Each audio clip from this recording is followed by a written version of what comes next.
अस्सलामुअलैकुम नादरीन, मैं मोहम्मद आप तमाम का तहे दिल से इस्तकबाल करता हूँ सफ़ा टीवी न्यूज़ चैनल पर। नादरीन, आइए देखते हैं आज की अहम और ख़ास खबरें सफ़ा टीवी न्यूज़ पर।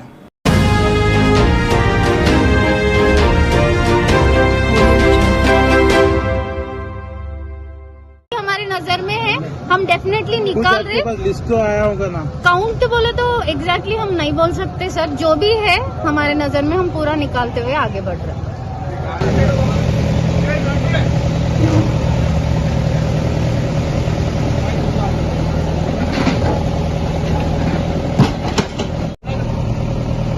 फोटो काटते हैं।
Germanton super speciality hospital, doctor Mir Jawad Zar Khan, senior experienced orthopaedic surgeon, bone fracture, joint replacement, hip replacement और स्पाइन सर्जरी कामयाबी से अंजाम दे रहे हैं। इसके अलावा neuro surgery, cardiology, gynaecology, dental, general medicine, dialysis और फिजियोथेरेपी जैसे शोबाजात में इंतहाई कामयाबी के साथ वाजबी फीस में इलाज किया जा रहा है। शेयरिंग और प्राइवेट रूम्स, अस्पताल में 24 घंटे MRI, CT scan, 2D digital x-ray, ultrasound, operation theatre, ICU और लैब की सहूलत दस्तयाब है। आपकी उम्मीदों के ऐन मुताबिक Germanton super speciality hospital, pillar number 150, Attapur, Hyderabad.